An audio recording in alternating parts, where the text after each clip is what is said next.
एक बार की बात है, वृंदावन में एक संत रहा करते थे। उनका नाम था कल्याण। वे बाकी बिहारी जी के परम भक्त थे। एक बार उनके पास एक सेठ आया। अब था तो सेठ, लेकिन कुछ समय से उसका व्यापार ठीक नहीं चल रहा था।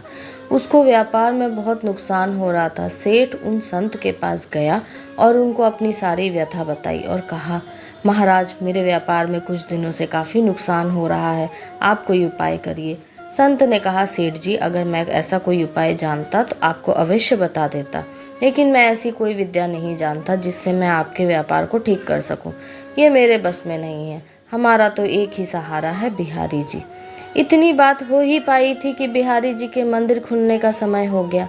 संत सेठ जी को बिहारी जी के मंदिर में ले आए और अपने हाथ को बिहारी जी की ओर करते हुए सेठ जी को बोले, आपको जो कुछ भी मांगना है, जो कुछ भी कहना है, इनसे कह दो, यह सबकी कामनाओं को पूर्ण कर देते हैं।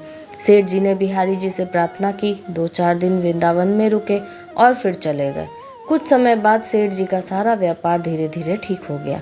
अब सेठ जी समय समय पर बिहारी जी के दर्शन करने वृंदावन आने लगे, लेकिन कुछ समय बाद सेठ जी थोड़े अस्वस्थ हो गए। वृंदावन आने की शक्ति भी उनके शरीर में नहीं रही। एक बार उनका एक जानकार वृंदावन धाम की यात्रा पर जा रहा था। इस बात को जानकर सेठ जी को बड़ी प्रसन्नता हुई। सेठ जी ने उसे कुछ पैसे दिए और कहा कि ये धन तू बिहारी जी की सेवा में लगा देना और उनको पोशाक धारण करवा देना। वो भक्त जब वृंदावन आया तो उसने सेठ जी के कहे अनुसार बिहारी जी के लिए पोशाक बनवाई और उनको भोग भी लगवाया।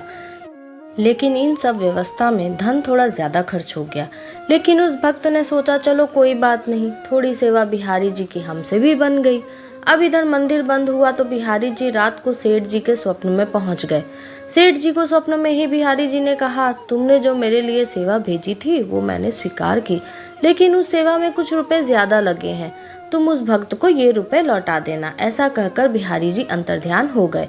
सेठ जी की जब सुबह आंख खुली तो बिहारी जी की लीला देखकर आश्चर्यचकित रह गए।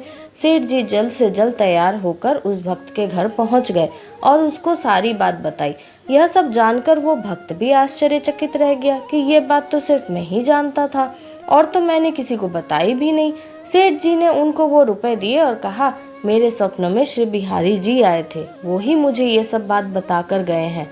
ये लीला देखकर वो भक्त खुशी से मुस्कुराने लगा और बोला, जय हो बिहारी जी की। इस कलयुग में भी हमारे बिहारी जी किसी का कर्ज किसी के ऊपर नहीं रहने देते। जो एक बार इनकी शरण ले लेता है फिर उसे किसी से कुछ मांगना नहीं पड़ता, उसको सब कुछ मिलता चला जाता है। बोलो श्री वृंदावन बिहारी लाल की जय।